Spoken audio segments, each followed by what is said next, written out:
All right. So we'll start with Mr. Sutherland. Do you want to tell them a little bit about your background, and then we'll go from there? Sure.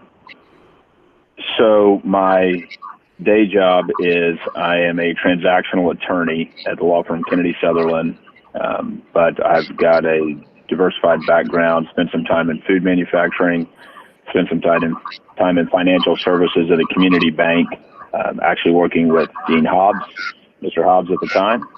That's where we developed our rapport and realized we had a lot of similar views on the world, the business world.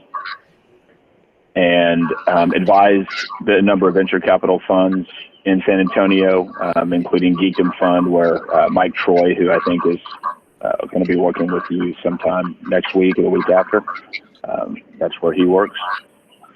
And I have a software development startup for loan origination software that is currently in business and actually in the middle of dealing with the stimulus bill and doing some what we think is pretty neat work for small businesses. A broad background that I think has given me an appreciation very much for this class. I've got 2 daughters in junior high, one who will be a freshman next year and a son at elementary, and they're already excited about being in the incubator when they get there because it's some of the best experience I think that any of you can get at school. Yeah. Well, thank you for that. Thanks for being here today. And then Mr. Hobbs, this is going to keep me doing this. Hey guys, I'll go with you. Patrick, are you able to hear me? Yes, we're able to hear you. Okay, cool. I don't know if the video is going to lag audio on this. I have to turn the light off behind me or you can't see any of me. So apologies, I'm going to look goofy, but hopefully you can hear me. My name's Dean Hobbs. I'm a partner at Deloitte Consulting. And what I do in my day job for most of my time is I spend with CFOs in consumer products businesses and retailers. And I mostly help them with problems related to how to grow their business and how to add profitability to their business if they've already, if they're happy with their growth. I've done that for a little while, probably 7 or 8 years. I spent a little time in banking. I was a bank CFO. That's where I got to know Mr. Sutherland and worked together. I was at HEB for about 8 or 9 years and got to do lots of different fun things there. Really great dynamic company. And then I had a career in consulting right out of school before that. So I've spent about half my career in consulting and about half in industry. I guess the one thing I would build on is what Dub said about this class. When I first entered consulting out of school, I was, well, whatever age I was, it was my first job. And I was almost 30 when I left that first job. And there were brand new graduates who could do things like strategic market sizing. They could help clients make choices about how to position products and how to sell them, how to get off the ground, how to make really smart choices about minimum viable product and getting those things to market quickly. And I had no idea what they were talking about. And I was 30, right? I had just never experienced, I had never gotten that education. I didn't have the professional experience to do it. It's something that I've had to build, in the last 15, 16 years of my life. So I hope you're able to take advantage. I mean, even if everything you learn in this class doesn't sink in, I hope that's one or two of the three of the more valuable things that sinks in for you.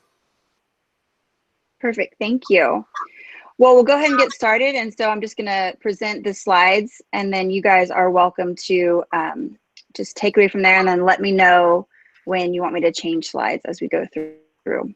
Yeah, cool. So whoever wants to start. Just leave it on the cover for a second. We'll just cover the agenda. Sure. Both Deb and I will. The way we thought we'd structure this for you today, and we want to just give you a little perspective on the topics as well as how you could learn and master them, because it's not going to happen in the next 53 minutes, we promise.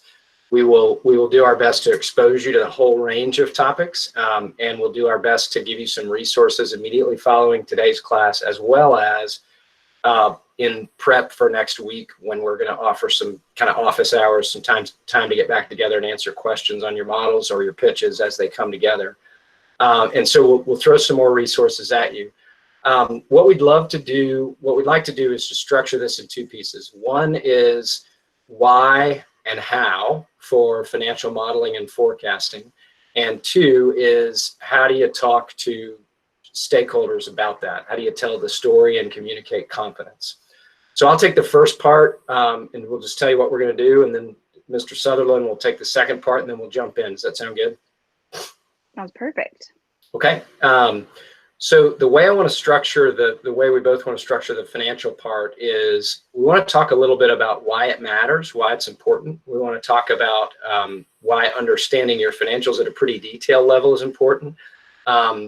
And not everyone on the team has to do that. You probably need a certain base level ground level of understanding across the team. And then you need one or two people who really understand the details and can talk about them in a way that inspires confidence. We'll get back to that later. Then you need to be able to forecast and project what those results are going to be. That's a very important skill. It's not one that you have a lot of. Don't be embarrassed if you're like, I don't know where to start. This is frustrating.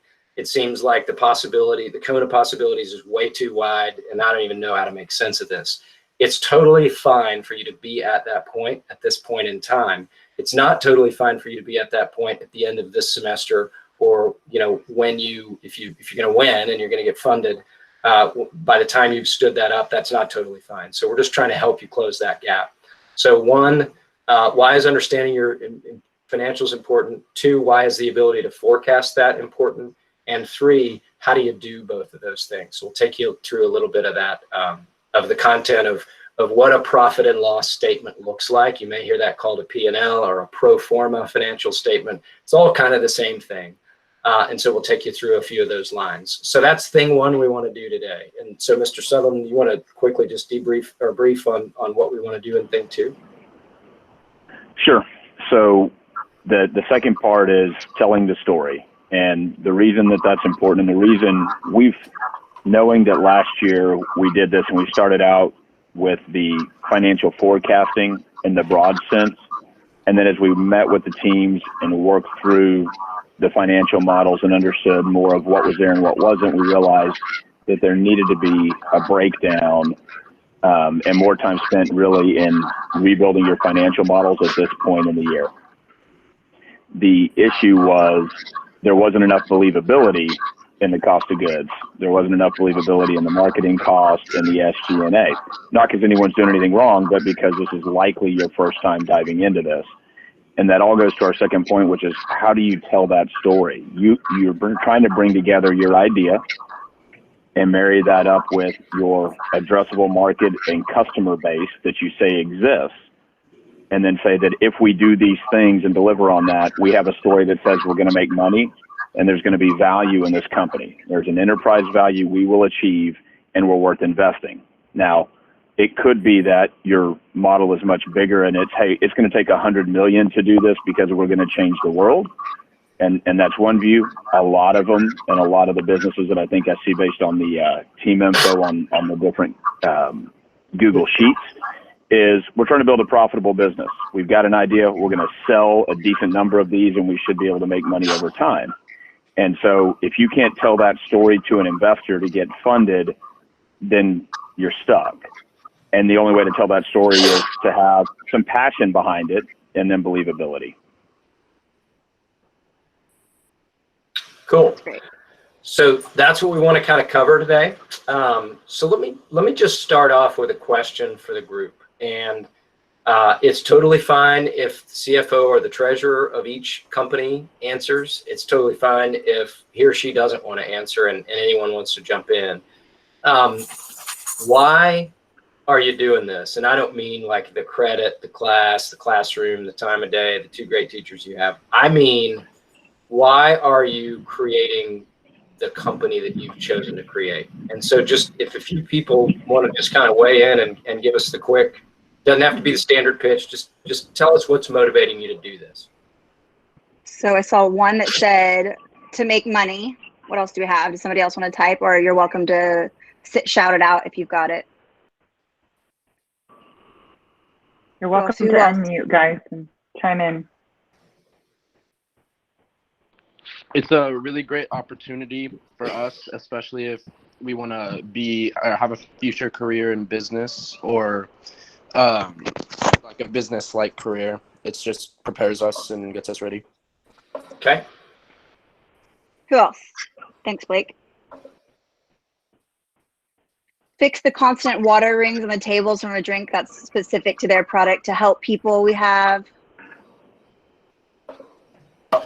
So fixing problems and to help people, solving problems, I should say.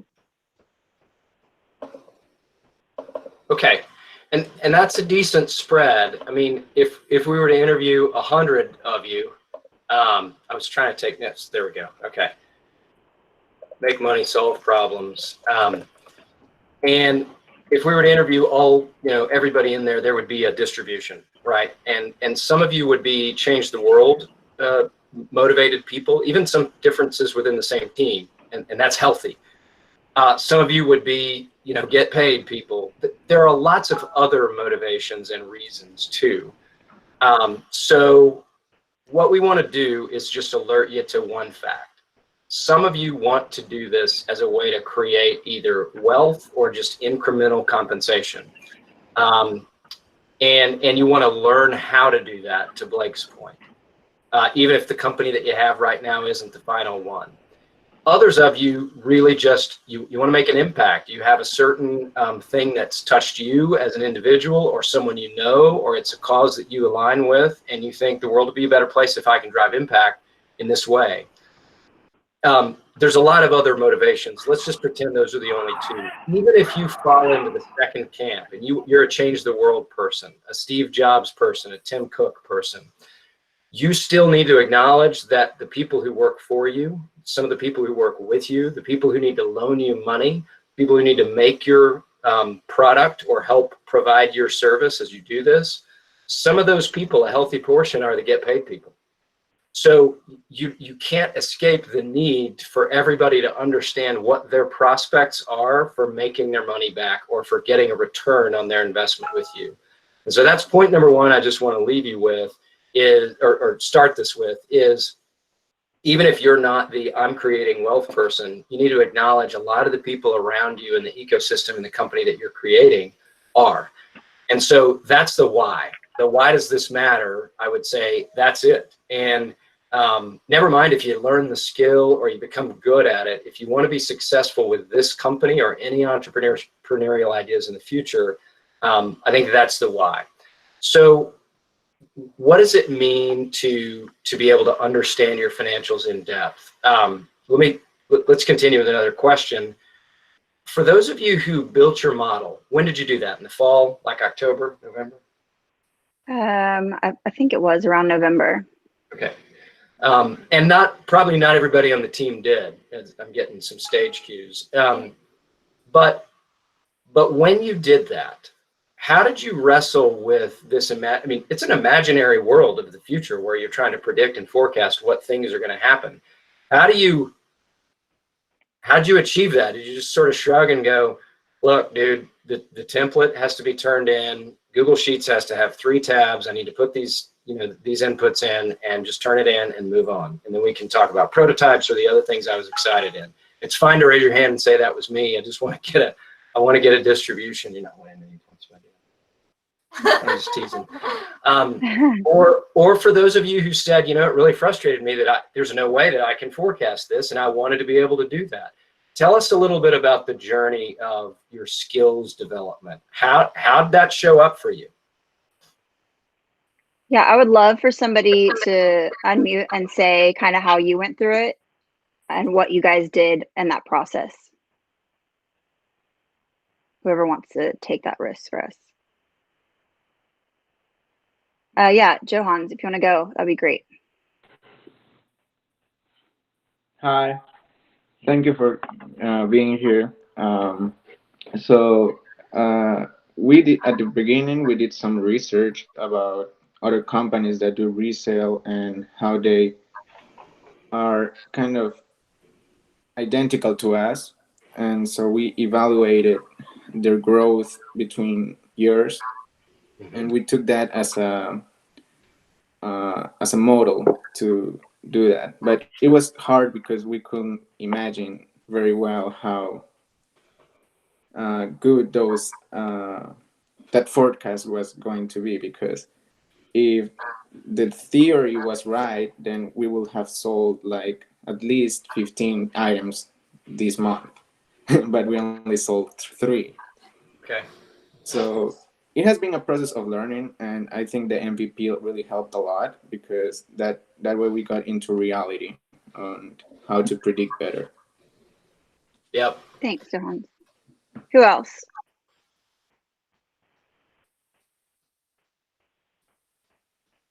Luke, go for it. I see you reaching in. You're going to unmute yourself and answer that question, right?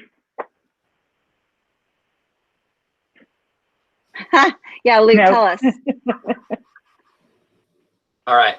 So let's do this. I heard a couple, two particularly really good things, Johan, in what you just said. Doug, what did you hear there that was interesting to you about just how they developed the skills, used references, and adjusted when their own experience didn't match the reference point? Well, so the first thing that jumped out to me was you came a lot closer to hitting your estimated sales number than a whole lot of other companies when you hit 3 out of 15. Yeah. That's solid. The other is I like versus the TAM and SAM that you went and found a company that was selling something similar and were able to match up with that or use that, because TAM and SAM, what we found last year and doing it, it's a place to start, but it can be very misleading too. Yeah, I just thought it was really smart and pragmatic. I agreed with both of the points that you just made. The ideal world is where you start with the addressable market. You get smart about that. You fully apply all the concepts that you've learned and used, and you also triangulate against a few known reference points. And those aren't going to all line up. And that's part of the healthy process of reconciling.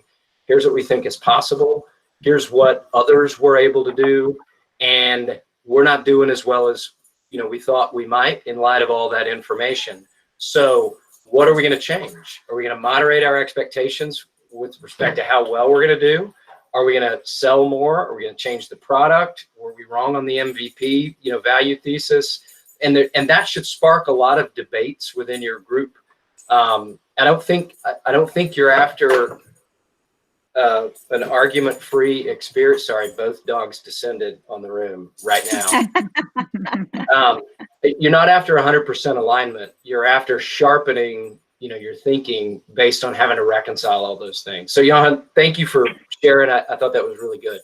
Let me just share one story with you, and as to how this played out with me and probably a company that and then a company that you may know where that executive went next. And all of this is public. It's available, in earnings calls and publicly released information. So I'm not sharing anything that's, secret or sensitive or confidential. So at some point in my career, I got a phone call from someone who knew the CFO at Lululemon. And the CFO was in the job about 7 months. So he steps into the role, and this is a company that has grown at that time. This was a company that had grown from about $350 million in annual revenue over their first maybe 8 or 9 years in existence to about $2 billion in the next 5 years. And for the math geeks out there, just do the growth or the CAGR or whatever growth metric you like on 350 million to 2 billion over 5 to 6 years. And you may start to understand, one, that's very attractive from an investor standpoint, and two, that probably places a lot of strain on your company and just how mature you are, how ready you are for that. So that was their story. Their growth had been tremendous, but the value of their company had not really tracked that growth. In other words, how much their company was worth if you add up all the shares and multiply it times the share price on, at one point in time, and you wanted to buy the whole company by buying the shares, it wasn't worth a lot more or enough more based on that growth than it should have been. So if you're an investor and you hold a share of Lululemon or any, stock that you own, how do you feel about that? And not a rhetorical question. We won't spend super long, but how do you feel about that? You overpaid? You may have overpaid. Yeah, you may have bought in too high. What else? That's a good possibility. What are other possibilities?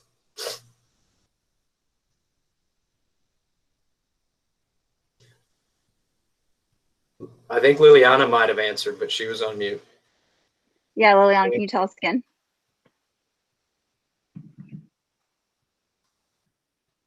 Liliana Rojas? There you go. Yeah. Yes. Yeah. Yeah, I thought you were answering. Sorry if you weren't. I was not. Oh, okay, sorry. Do you want to add something, Liliana? No, thank you. All right, all good. We like your Stratocaster and your BC Rich in the background. Okay, so a couple of other possibilities. You may have overpaid. You may think the management team isn't quite up to the task. So you may have thought, look, I didn't overpay. What happened is I'm getting underpaid right now as a return, right, for my investment. Let's translate this into the thinking that you guys have done as teams into how you want to sell your story and get investment to capitalize what it is you want to do, whether you're a change the world person or a build a wealth stream person. Have you got, so specifically, here's a question. Have you guys thought about what's an investor want to know about your company? And what are the things they need to believe about what's going to make it worth their while to provide an investment to you? I think they're going to want to know if your company is going to be able to grow and if you're going to be able to keep up with that growth. Yep, I think that one's good. That's important. So can you grow and can you serve the growth? That's a good one. What else? Thanks, Max. They'll probably want to know if you can like handle changes in the market, just like competitors and like stuff like that, I think. Yeah, I think that's a really good one. That's a good insight because, and you mind if I ask you a follow-up? They want to know, can you address competitive situations in the marketplace? It's yes, they do. You're exactly right. How are you going to show them that you've thought through that and that you have a good plan?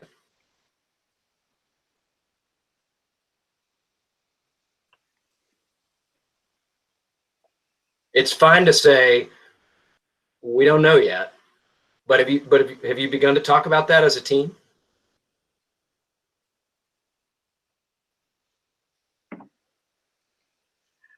Who was it that just spoke? I couldn't tell. I couldn't tell either. I couldn't think of. Who just answered that question? I'm gonna get credit, guys. Here, let's try something real quick. First of all, can y'all all turn your cameras back on? Because then I can see your faces and I can tell when you're talking. And remember, that was part of y'all getting credit for being here today, as I see that you're in the room with us and not, doing something else. Thank y'all. And then second of all, like for this, remember guys, that this is for these sessions to work well. And I know that you guys are in front of 150 people or 100 people versus just your 25 in your class. But for these sessions to work well, you've got to engage in this conversation. So don't be scared to shout out, because the people that engage in this conversation and get the most feedback are going to be the most ahead at the end of this lesson. And these financial pitches are definitely going to make or break your team when you get to final pitches. So take a risk and answer some questions.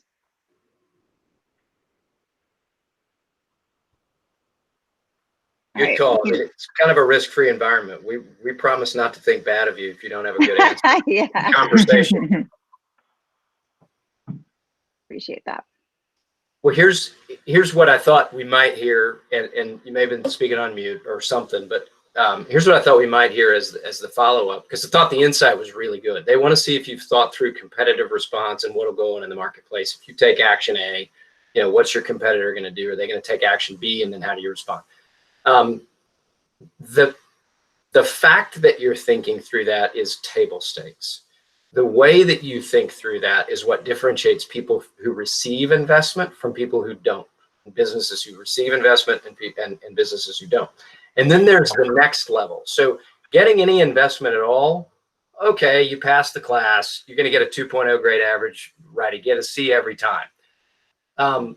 If you really want to create a wealth stream, for those of you who said that, or if you want to really understand how businesses work, for those of you who said that, and both of those were really good answers, what you need to do is take it even one step further. And you need to help the investor understand exactly how much is your company worth in light of the way that you've described your plan to respond to the competitive marketplace. That's very hard.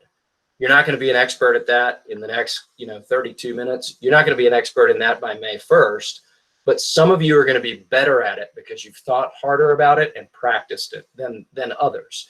And all you're really wanting to do at this stage in your career in life is get practice in, get reps in, so that you can begin to build that skill. So let me get back to my story, and we'll close out the first part of point A, of thing one that we wanted to accomplish today, and we'll just take you through some of the concepts that we want you to make sure you can learn or go back to. So the rest of the story is the CFO's name was Stuart, and he is 7 months into the job.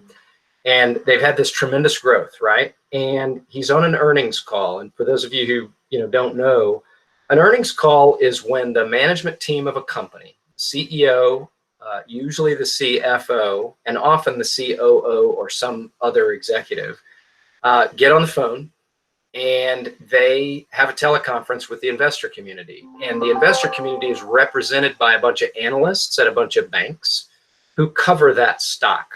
And then they represent to the marketplace, Lululemon is a great price at 52 or 53, or it's overvalued. You should only buy it when it dips down to here, or I like it as a growth stock. I would buy it all the way till here. Those analysts are is the community who kind of assesses the quality of earnings and the value of the company. Because again, that stock price is a direct proxy for the value of the company. You're not a public company, but your company's still worth an exact value.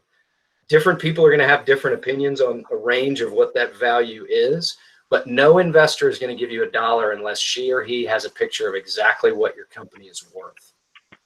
And so the investor community at Lululemon severely punished Lululemon because they didn't, although they had all this growth, they didn't have the right gross margin.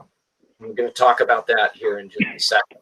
They had kind of dropped below Adidas and Nike on a threshold, an important threshold to that investor community for gross margin. And they didn't know why. They could not answer the investors community's questions in an earnings call about that.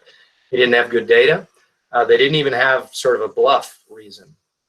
So this guy who's in the job for 7 months, he's moved his family from New York, where he had been the CFO at J. Crew, to British Columbia, and he gets clobbered, right, on an earnings call.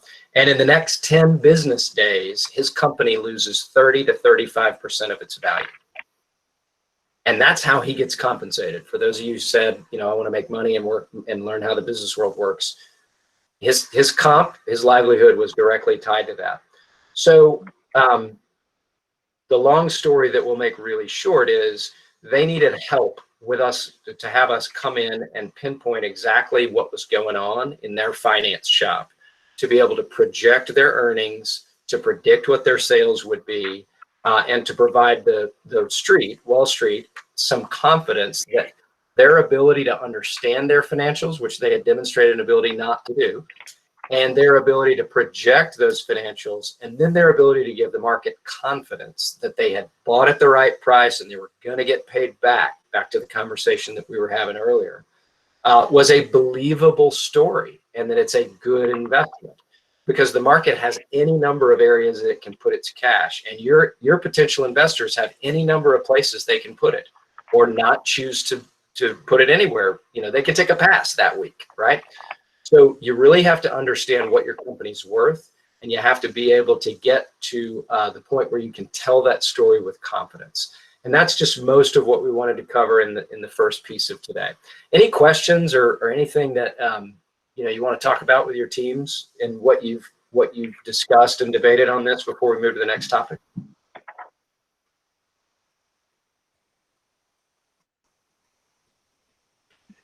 It looks like we've got, hold on one second, Mr. Sutherland. I think you can just unmute it on your microphone or on your phone, and it should come out. He's stuck. Because I can't unmute you. He moved to a landline, so he may not. May not have. Be able to. Well, hopefully we'll get him. Hopefully we'll get him back. Let's do this. Does anyone have any questions? Does anyone have any questions for Mr. Hobbs or Mr. Sutherland at this point? No. Okay. Okay. All right. So let's move into the how do you do all this stuff. We talked about why it's important and gave you an example. We'll come back to the story later, because when you do this right, you're able to demonstrate that you understand your business in a way that credentials you, that gives other people confidence in giving you money. Because ultimately, we got you. Hobbs, there we go. All right, phenomenal. So wait, I want to go and recap since our audience is a little quiet here. So what you're telling me was I can't just have tremendous sales. That's not enough to get me money. It's not okay that I come up with something good and I have an incredible addressable market, and maybe I'm even delivering to that market and achieving top line revenue. Is that right? Yeah, it's a great point. They had whatever the CAGR is on whatever the growth rate is on 5 years from 350 to 2 billion. That's what they had, and they were getting clobbered. So you're exactly right. You can't just have outstanding sales. So this is one of the items, to tie in and on our slides as we step through these concepts to building your P&L.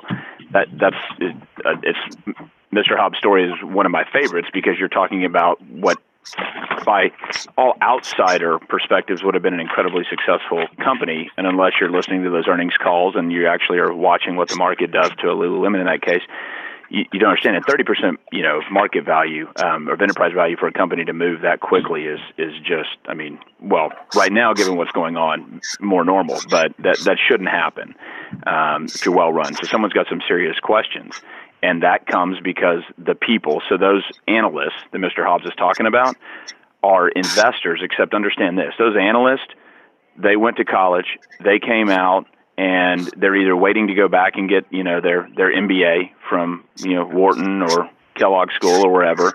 They already have it, and they actually have no skin in the game. Okay, they're writing reports. They're writing research reports. The people that you're going to talk to that are going to criticize or dig into your financials and actually want to know and understand how you came up with it and the detail to which you went and how you're going to address market conditions, that's all. This is from people who are looking to actually give you money. They're taking their money and saying, are you capable of taking and delivering value on this? Meaning, yes, you've got to sell products, but you better be able to sell those in a margin that actually justifies the effort. And not only are you having to cross that hurdle, that's just one hurdle. Like, do I believe what you've put down and that you're going to be profitable? But then is your model better than all these other models that I'm going to look at, right? How many teams, Mrs. Bartlett, do we have? 28. 8? 28. 28. See, 28 teams. You got 27 other models that they're looking at. And granted, there's going to be more than one that gets fit, but that's the kind of competition that you're looking at. And so this is where it really starts to get fine-tuned, because that believability, not are you going to nail it? Selling 3 out of 15, I still contend is great. If you estimated 15 and still sold 3 at the stage that y'all are at, that's wonderful. But what matters is that we had a reason to believe we could have sold 15. Sure, things happened, but our planning was solid. And by the way, when we sold those 3, we did make our margin, whatever that amount was. Those are the kind of things that these investors are going to be looking for. Yeah, and somebody put a question, Cal wrote, so are we supposed to assume low sales in our financial models? We call that sandbagging. I mean, not until you're publicly traded. Then that way you can always beat the earnings estimates when they come out. No, you want them to be believable. Now, I think I have an aversion to the hockey stick. Of going 100,000 then to 200,000, then we're going to sell $1 million in year 3. I want to see just thought and believability, but you don't want to be overly conservative, because that's there's a fine line. We're pitching to people. We're not pitching to robots. We're not pitching to algorithms. So you got to catch them with a story. You got to get a hook in them as to why this is good. And then you've got to be able to support those numbers the best you can, and some of that may be, it may be a little bit of a fairy dust that you're sprinkling, but you're hoping for it. And so, I don't know, Mr. Hobbs, what do you think? Yeah, I like the question, especially your two follow-up questions, Cal. What about growth rate per year? I would say this. There's the world of what your financial forecast says. And the CFO of the world's second largest bank told me once, all forecasts are wrong. Some of them are valuable. So here's what that means. The world where you forecast your P&L, your sales, your annual growth rate, the cost of goods sold or cost of services, depending on what kind of company you have, how much it's going to take you to cost you, to run that business and go sell all that stuff. The process that, this is one of the things I heard you saying, Dub, is the process of that plan needs to be mature, needs to be functioning, needs to be pretty robust, pretty in-depth. Whether your crystal ball is fuzzy or clear is not the point. And whether you get the same final answer in reality that you get in that financial forecast is also not the point. The point is, are the activities around selling and manufacturing, we'll just pretend you're a products company at this point, everybody else can sort of make the adjustments, is that the planning that you're doing for how much you're going to sell, what that growth rate is every year, how much the cost of those materials are, and how you're going to adjust when every single month when your real results don't match your forecast results, what levers are you going to pull and what are you going to adjust? That's called a highly functioning forecast and operating capability, and those need to be integrated. So back to your question, Cal, is it better or worse to forecast low sales or high sales? And what about the growth rate per year? You have to integrate that to how many people you have selling, through what channels, how many customers and supplier partners do you want to have the first year? When do you break through into new markets, et cetera? All that story has to be integrated. So I can't tell you that low growth rates are great or high growth rates are great. Obviously, higher is better. But if it doesn't match reality and you don't have an accompanying operations plan that manufactures and sells and runs your business, people are going to see through that. So there's no such thing as good numbers that are going to get you an investment. I hope that answers the question. And hey, Cal, while you're throwing out some good questions, and this is where we can, I think, provide a lot of value is where we're tying it to specific questions. So I appreciate that. What's your company name and/or what's your product?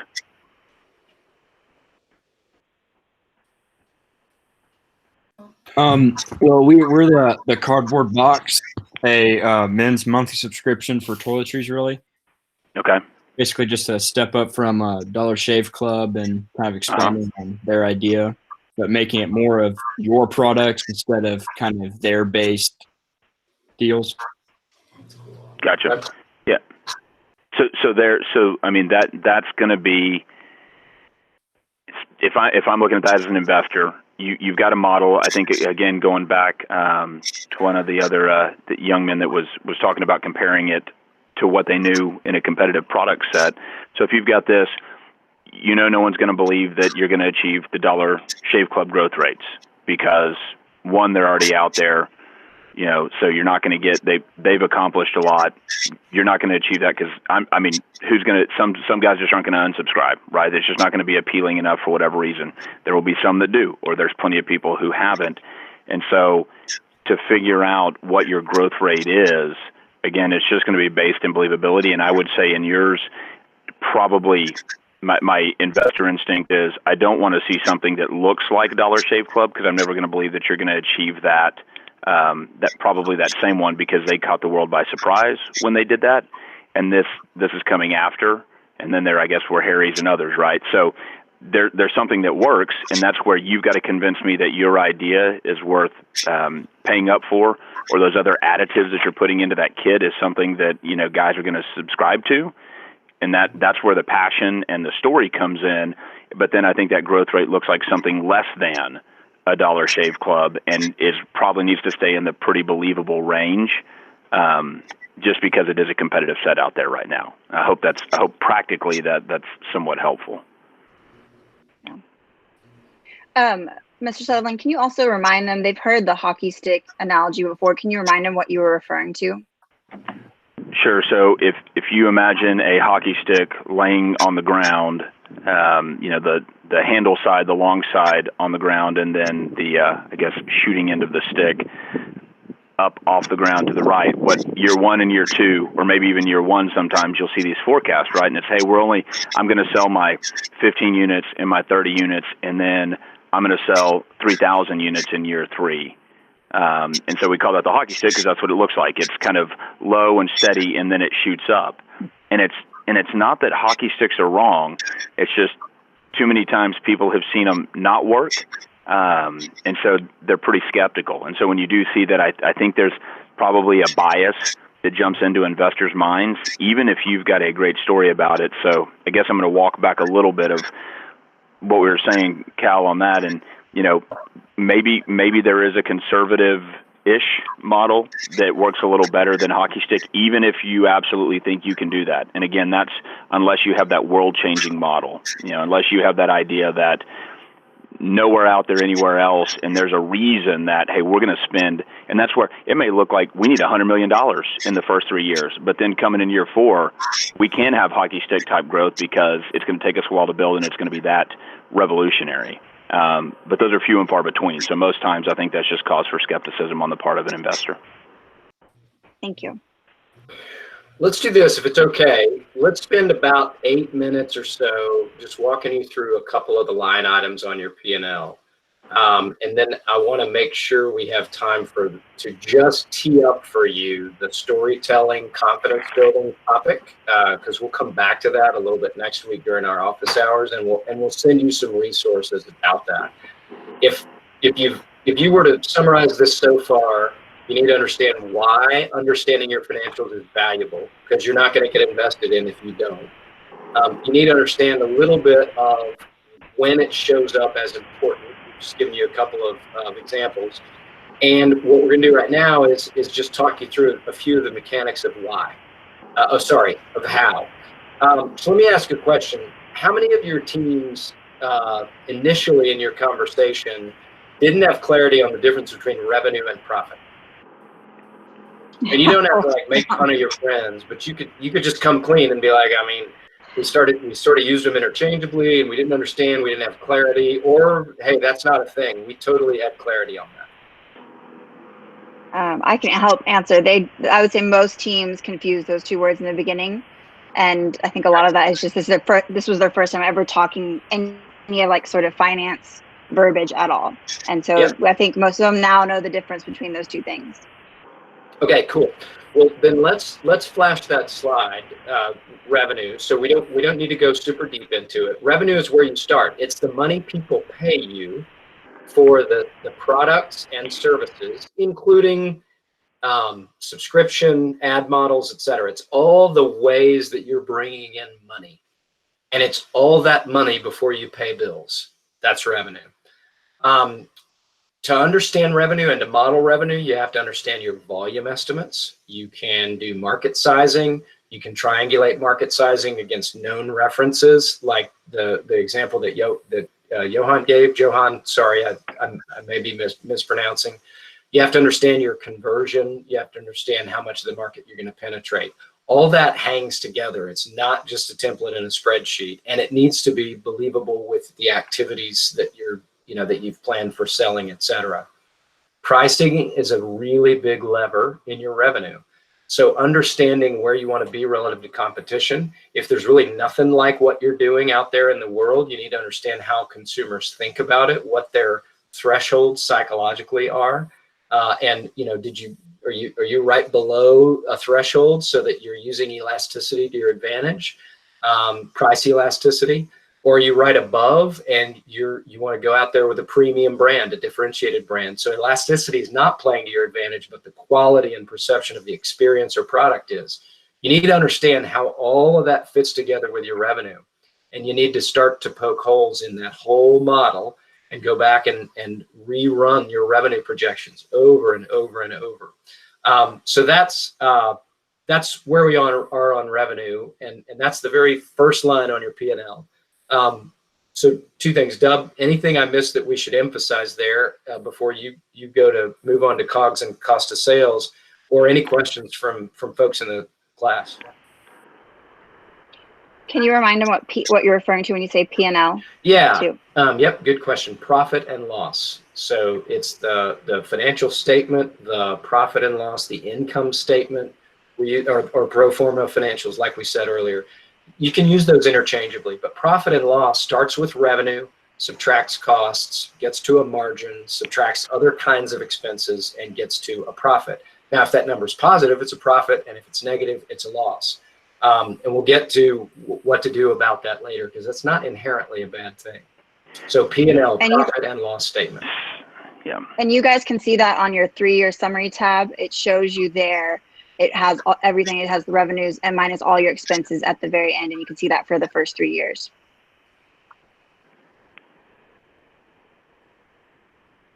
Okay. Yeah, there you go. So on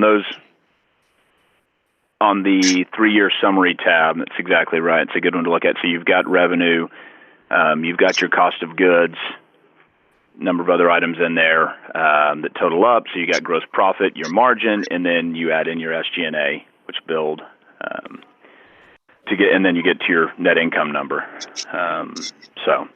And what I would add, just Dean, on that one revenue point, because I think some good kernels in there are that conversion that we're talking about, or penetrated market.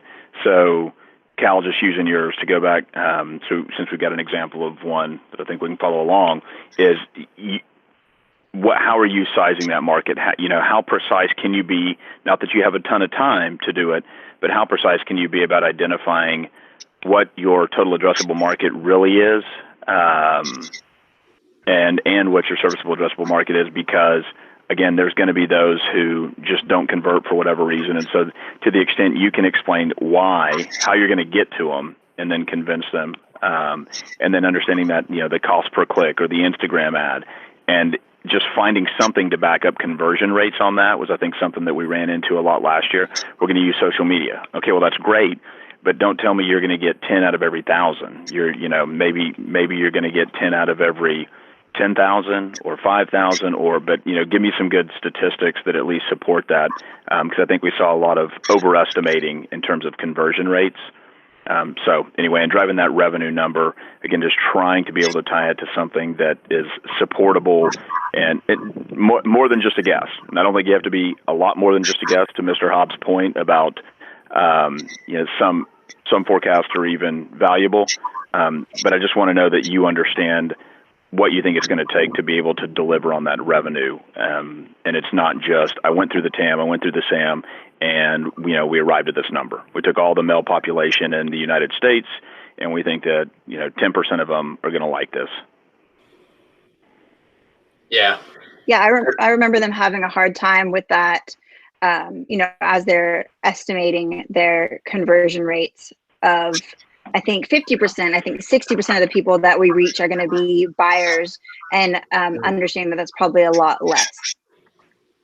Yep.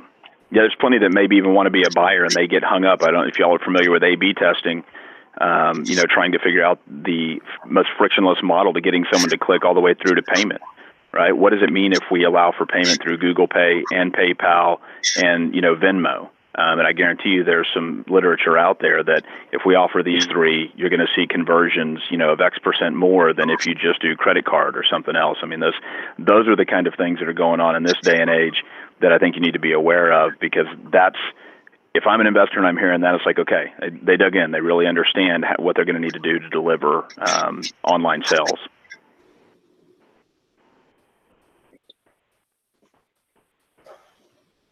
I want to go to the COGS one next.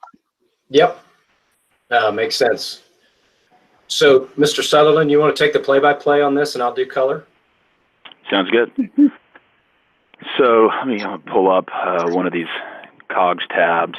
I've picked through, I think we got, 7 or 8 of these that Mrs. Bartlett shared with us. And I was looking through the cost of goods, and, I think there are some good ones in here. Some folks have clearly done some good work in thinking through their cost of goods. Some of them are noticeably barren. But what I guess I'm going to talk about one, and it's a product. It's a fashion product. I won't call it out specifically, and it's not that it's bad at all. But in looking at it, we've got, what is it going to take? We've got components. So if we're making a fashion item, we've got material, several different types, right? Whether that's a fabric or, some sort of button or zipper or whatever, you've got the different components. And so obviously that's going to go into our cost of goods. And then we've got to assemble it. And I think one of the things that I noticed missing in a number of these, and I'm only making this point to help you try to understand how to build a better cost of goods, but I guess I didn't see packaging, right? And I think we've got a number of products here versus software services.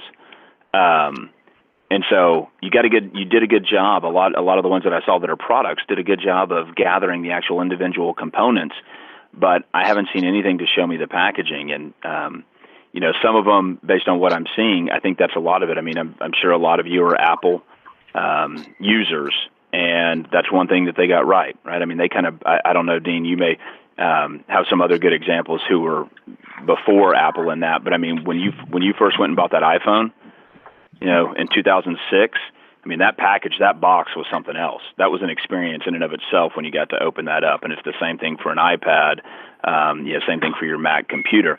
Well, what is your packaging going to look like? And in some cases, I could see, and I think this is probably true in a number of product situations, my packaging may be almost as much as my product was, because my product actually wasn't that hard to deliver. We had a better product or something that we thought the market was lacking, presented in such a way that I kind of get a little bit of awe when someone receives it. They get excited to do that. So when we're building those, I think that the key in cost of goods is you really have to think through every step of that product.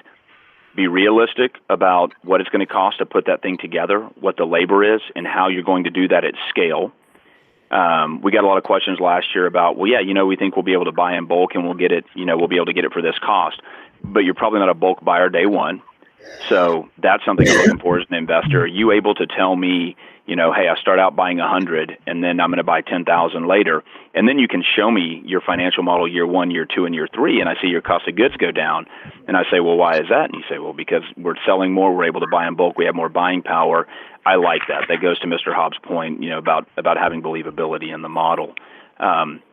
So even just Googling around to try to find detailed costs of goods on other products, I think to give you an idea of what might be missing from yours.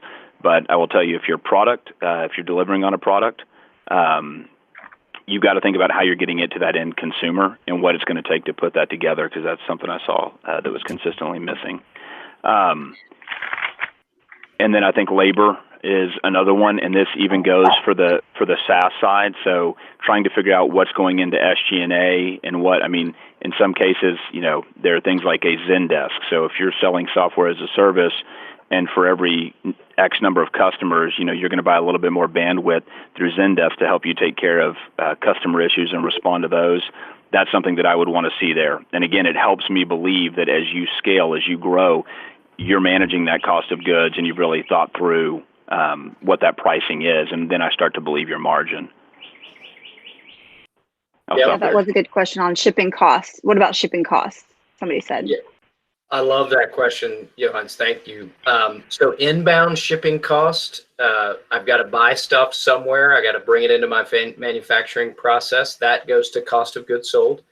Outbound shipping cost, if you're going to make it somewhere or have a third-party manufacturer make it somewhere, and most of you are probably going to start with that model.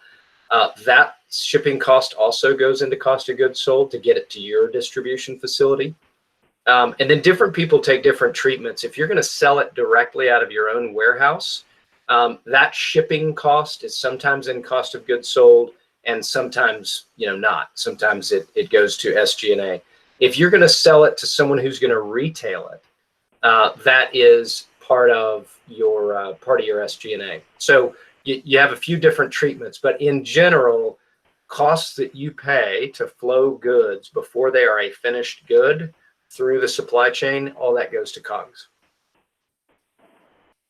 And just as a quick reminder to everyone, I know that there are a few people that are going to have to probably go to their night period at 3 o'clock. The call to action here and what we're trying to prepare you for, besides updating your financial model, is your financial pitch section as well.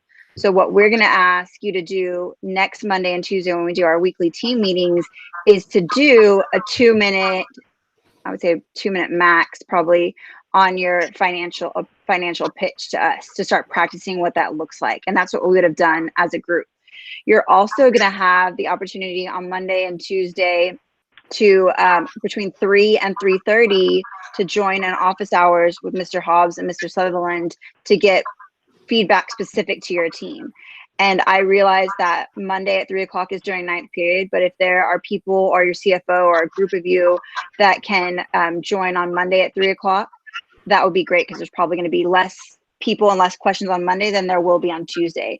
So I would suggest that you guys make time to maybe do a 2-minute pitch in that session, or to ask questions about a specific part of your financials, and we can share, I can share the screen and then also share your financials so that we can have a dialogue about that. So you guys have really strong financial pitches, which is really important at the end. And if some of you need to just email your ninth period teacher and ask permission to be on for a few minutes, you can do that as well. Yeah, and you can tell them that we're still having a conversation. You'll be there shortly too. What about gross profit? Yeah, let's move to gross profit. So what's the difference between gross profit and operating profit? Anybody know?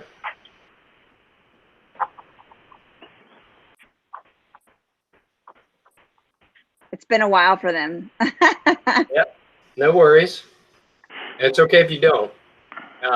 Okay, here's what gross profit is. It's where you are right now in the math. So cell 1 is revenue, and I got a whole bunch of complexity in how I got that number, but I have a really defensible picture of revenue. We talked about that. Cell 2, the very next line is cost of goods sold for a products company, or cost of sales, cost of service for a services company. The next line is gross profit. It's just A minus B. But that's not your profit that you get to put in your pocket as the main shareholder or distribute to other investors. Because why? What else do you have to do once you make, let's just pretend you're a product company. You've made the product. It's got fancy packaging. It's a fantastic product. It's in your distribution center, sitting on the shelf in warehouses. What else do you have to do to run the company? And y'all can just chat in real quick if you don't want to answer out loud. Yep. Yeah, you got to pay people, right? You have to market. You have to promote them. You have to keep your customers interested. Okay, so you guys, you have the feel for this. You have to pay rent.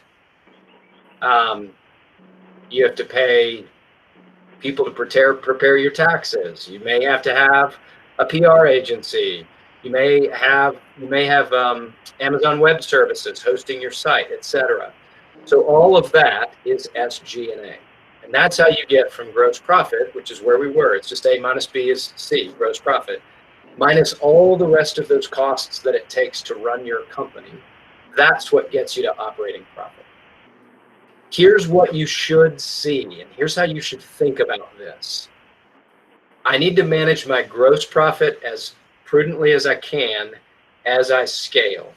So as Mr. Sutherland said, I could see my COGS as a % of revenue coming down over time. That would be a good thing because I'm getting more mature in my manufacturing processes. I might be buying at scale. I might be improving my processes, etc. And as much of SG&A as I can defer to reinvest into my growth, I want to do that. But that's a tricky balance. Mr. Sutherland, I think, has some points that he makes every time about how if you underclub some of the marketing and selling costs and the intensity of that effort, you'll never take off. And so a 60% gross margin means nothing if you can't get the product sold. And that's what SG&A cost is there to do, is to get the product sold. Doug, what would you add there? Yeah, and this is something that I've seen from the investors, from guys in the VC world. It's interesting how many times that drum gets beat over and over. You don't have enough in marketing. You don't have enough in marketing. I mean, it's and there's a reason. You know, they've seen it, and they've seen really good ideas that take 2 years longer to get traction or 4 years longer to get traction than they should because the company wasn't investing in that way to be able to deliver on the marketing that they need. And so, I mean, it's almost one of those where you're probably better off showing in the SG&A and marketing budget double what you think you need, just because, again, we're coming up with a forecast here. We don't know how it's going to work, but it's going to be more believable. And I'm okay, if I'm an investor, I'm okay investing in that marketing and SG&A once you've told me the story we're talking about here of, hey, you're passionate about it. You got me thinking that you can actually sell this. You got me believing that your numbers tie together so that there is gross profit. So I don't care if SG&A is high here in years 1 through 3. As we're growing, you're being prudent, and we're going out and trying to capture the market and get that market share that we want so that we're making money and the enterprise is worth something in those out years, years 4 and beyond. Yeah, I think that's a really good perspective. Okay, coming up on time, that's the walk of the profit and loss statement. The next line is your operating profit, and it's gross profit minus all your SG&A expenses equals operating profit. It's not the end because you got to pay taxes and lots of stuff. The thing that investors care about is that walk, the 5 lines that we just covered just now. And they care about the connectedness. You should take away another theme today. You probably heard it 3 or 4 times from me and way more than that from Mr. Sutherland. The connectedness of your plan to operate the business, to get out in the marketplace and sell it, to make the stuff, and to continue adjusting to things that happen over time. The connectedness of all that stuff is the #1 proof point of credibility and believability. We grabbed a number. We wanted to be conservative, so we, reduced it if it was a good guy, or we increased it if it was a cost. That's not connectedness. We think we can sell 3 of these things per day if we hit this many streets or this many websites, or we have this many people on staff selling, and we're going to add people in our selling organization at this rate because we think we can lean into that once we get to this critical threshold point. Thinking through all that and being able to tell that story, that's connected. So I want to encourage you to go back, look at the 5 lines in your P&L, marry that up with your operating plan that everybody on your team should be familiar with, and really pressure test each of those lines and make sure you are connected. Maybe we spend a minute or two.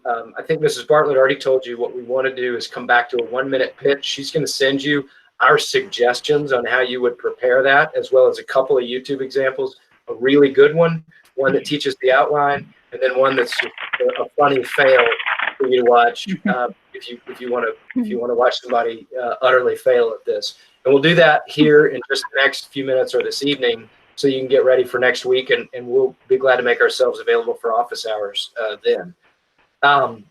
What else should we wrap up with, Mr. Sutherland? I want to hit on one thing just because I think it's a good question. And William Stetson asked there, and I don't know if he's still on, but anyway, when you hire, I mean, that's something I want to compare. I want as little fixed cost in my SG&A as I can get if I can outsource it, for the right price. So I'm going to look at my margin in-house and outsourced. But if I can hire a marketing firm that's got experience, like there's a company in Austin, and I'll try to get the name for y'all, Influx. Is Alejandra Zertuche, is she one of the mentors? She's not. Well, she's not. But JSIC is.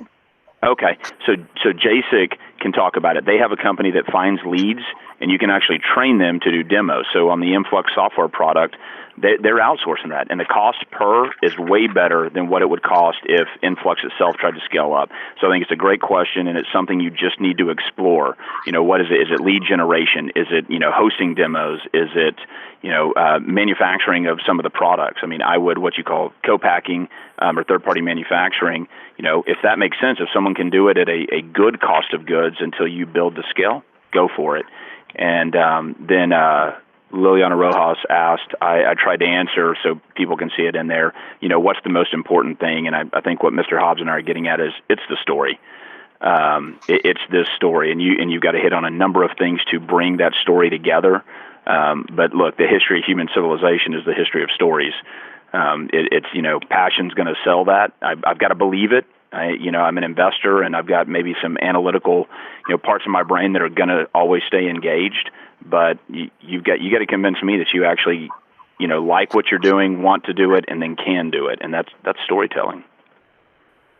Yeah, I couldn't agree more. Look at who gets funding and who gets big funding in Shark Tank. If those of you who ever have watched it or just watched a couple of YouTube episodes, it will underline the point that Mr. Sutherland just made. People want to invest in someone who has passion in what they're doing and whose dream seems connected to reality, and that happens in the story. Absolutely. Mr. Hobbs and Mr. Sutherland, I wanted to chime in on that. If you also watch several Shark Tank episodes, there may be people in there that they love their passion, but their numbers just don't line up, and they really want to invest in them, but they don't make sense. So you've got to combine everything that they just talked about today, making sure that that story is sellable, but also that your numbers make sense and you can back them up. Mm-hmm. That's right. You can see them grasping at straws to try to get behind them and fund them, but there's just not enough reality behind the numbers, believability behind the numbers. Yeah, we think that. Agree. There's a couple of thoughts we may have after we get off the phone. One that I've had just now. Maybe Mrs. Bartlett, is it okay if we send you a couple of parting thoughts for you to push out as you send the instructions for what you want these guys doing next? Yeah, that'd be great. And I just also wanted to, because some of them I know had to run off to their 9th period classes, but I'll have the video posted, and so they'll be able to come back and watch how we wrapped up. And I think maybe something that would be really great to finish on is what, the components or the flow, and this can be in the document that we send to them, of a good financial pitch. What is that? Where should they start? Should they start with cost of goods sold, and then talk about gross profit, and then revenue projections, and briefly touch on their gross profit and then their operating profit at the end? How do you think they should highlight that? Because they will turn in an investor packet that would have their financial model in it so that the investors can look through it in detail. But as far as preparing a pitch that's not overly done, but focuses on the things that you think are key to hit on in their 8 to 10 minute pitch, what do you think are the highlights, or what should the flow be of that? Yeah, it's a great question. The what need are you solving and why should people care about that generally comes first. And then there's an alternate version that you see successful sometimes. Let's just stay with the sort of, how do you make a great vanilla ice cream? The way you generally make that is to start with the problem you're solving and why that matters. Most teams and people will then go to the unit economics. And when we say unit economics, what we mean is, I'm going to sell one of these at this price. This is how much it costs me, at least right now. And so, this is what we're going to make. And then they'll say, okay, so keep that unit economics in mind. Here's the market I'm serving and how many times I can repeat that thing I just told you about, so that the combination of all that looks like this on a multi-year basis. And by year 3, I'm profitable, or whatever your story is about when you're profitable and why you're an attractive investment. Most people will then go back to the need they're solving and remind the investor community, the potential investor, that they should be bought in, or they should believe in that same promise because they've provided the proof points along the way. So it's tell a story and get people to care, foreshadow what they're going to care about, and you come back to that. Show that you're in possession of all of you've thought through the operations and how this stuff gets made at a unit economics level, one at a time. Tell the story of what that looks like in aggregate after we do all the work, the great work that we're going to do across this whole team that's on stage in front of you now, kind of all that showbiz magic, and coming back at the end and saying, here's why that makes sense to you as an investor. There's a couple of variations on that theme. Some people have an emotional connection at first instead of a problem they're solving. But that's a real standard pattern, and you can't go wrong if you very thoroughly execute that pattern. Mr. Sutherland, what would you add? Nothing to that. I think that you nailed it. Okay. One of the things, Patrice, that I was thinking about just now is there's a YouTube video that I think is in some of the link notes, and it starts at a certain minute. Don't watch the whole 30 minutes. We're going to tell you when to start watching it and when you can pretty much stop. But it also outlines the story and the required, or the how do you put in the right components of a great pitch.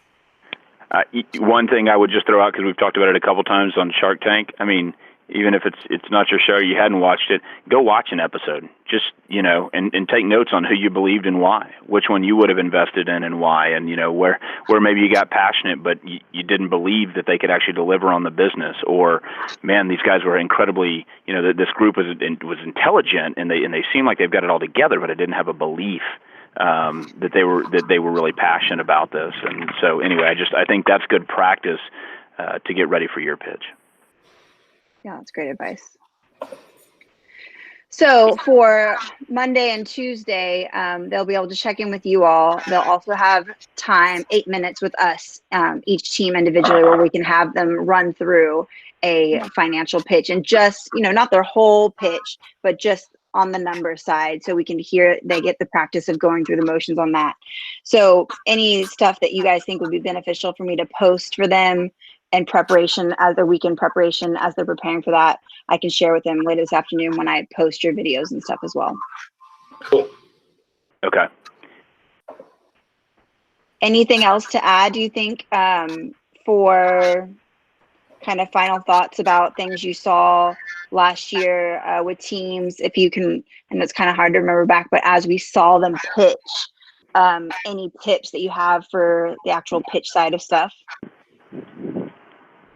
I would just say real quick on resource, because one of the things I think is there's just not enough time to give everyone the attention that we'd like to be able to work through the plan. So that foresight.is, those links, I think still have some really, really good stuff. How to pitch your projections, my plan is too conservative, questions, things like that. So there's a lot of good resources out there for that. And then I think order of priority, if you're talking about your financial model and getting ready and just really trying to nail that down right now so that the believability is there, it's revenue and cost of goods. Again, SG&A, I think that's where you can swag and, again, overestimate your marketing expense, and you're going to grow into it, but you need to go gain traction out in the market. But just to try to focus your time and attention on believable market statistics that turn into revenue, and that you have a really good handle on your cost of goods all the way. What you don't want is to be hit with well, you didn't include this, aren't you going to need it to be able to deliver your product kind of question and answer. Good point. Yep. Yeah, I'd say that's right. Revenue and COGS, and master that, and then move on, to the others. Go use that as a foundation and build from there. The two themes I would emphasize that you just really need to demonstrate mastery of is a connected nature between your operations and your financial plan. That's thing one. And thing two is understand your unit economics. Because the really great pitches last year on stage on pitch night that were just so impressive did a really good job of both of those things. And the ones that won then had a story that was interesting on top of that. But I think those two other things, the connectedness and the unit economics understanding, that's the table stakes. Yeah, good point. And I think what's something for all of our teams to keep in mind is that, although we've been kind of thrown off course being here at home, is that ultimately they're probably going to get longer to test their ideas and prove their concepts, which is probably going to pay off a lot more in the end. For the teams that are really serious and really want to do something, they're going to have more time to be able to focus on this, probably past when school gets out. And that's going to be a huge benefit to, I think, some of our teams that we're going to see out of this. Yeah. Yep. Great point. Great point. Well, and one point I made for the students that I made to Mrs. Klump and Mrs. Bartlett was, and Mr. Hobbs, when we were all on the phone together, was we have got, I mean, this is the life Dean and I are leading right now in the real business world, is remote teams. You know, we're interacting. I know Mr. Hobbs is working all over the globe, you know, with various teams right now, and I'm doing the same, you know, all over the country, and we're putting together a new product based off of this stimulus bill, and we're doing it on the fly with everyone working. So I can't overstate how valuable this experience that you have is, to be a little bit scattered right now and still try to pull together a business plan and a product and delivery. You're going to be light years ahead, you know, whether you go into the business world or not, but just actually understanding how to do this and interact with a team and accomplish something, you know, whether you're funded or not, is it's going to pay huge dividends. So I would encourage you all to really, you know, use this opportunity to its greatest extent. We appreciate that. Thank you, guys. Thank y'all so much for your lesson today. Does anybody that's, I know we kind of dwindling here, but does anybody have any questions before we break apart? Y'all will have time next week as well, but you're welcome to ask now before you guys start planning throughout the weekend about your financial pitches. Does anybody have any questions you want to ask? Will this video be on Classroom that we can look back on? Yes, it will be. I'm going to, I'll consolidate here in a few minutes, and I'll wait for just a few more resources, and I'll put everything in one spot so that you guys will be able to visit the websites that we've talked about. They have a nice Google sheet that Google Doc that we used last year that was really helpful for outlining the key things that are really important in your financial pitches, and we'll post that as well as anything else we've talked about today. Somebody, Will, did you think? You're welcome, Hudson. I'm answering him. I'm answering him. No, just your optional is what I meant to type. The optional session with Mr. Napier at 2. Yeah. So for those of you that are listening now, are going to check this out later. You do have an optional a speaker tomorrow. Lanham Napier is going to talk to the accelerator students. So they've just finished reading his book, and you guys are all welcome to join. I'll also post that in Google Classroom, so you'll have the link to join in and listen in on that, because that should be a pretty good topic as well. Is it okay if we want to join? Yeah, no. Yes, Exactly. Yeah. Our accelerator students have just read The Billionaire Bust, and so they've got the background on the Rackspace side, but we talked about some key points of beyond that they might be interested in hearing. So you guys are welcome to join as well. It's at 2 to 3 is the plan. And guys, I got up to grab my book to quote Mr. Napier during this conference, because there was something when y'all were saying, just chime in, we won't judge. It's okay, you can ask a question. One of my favorite things that I started in the book is I said, we all need to practice this. As he said, as rackers, we made others jump up and try things during the meetings, but we needed to be comfortable looking uncomfortable in front of others. And that way you'll just take risk and be more willing to try things. It's a challenge that each of us need to do. It's okay if we make a mistake asking a question, but you've got to put yourself out there. So. Amen. All right. Well, thanks, guys, for joining us. Thank y'all. Really appreciate it. And thank you guys for being so flexible. I know these are not ideal circumstances for presenting, but we really appreciate y'all working with us, and we got it. Yeah, done. Absolutely. Happy to. We enjoyed it. Thank you, guys. Appreciate your time. Thank you. Too. We'll see you on Monday at 3. Thank you so much for your time. You bet, of course. Guys.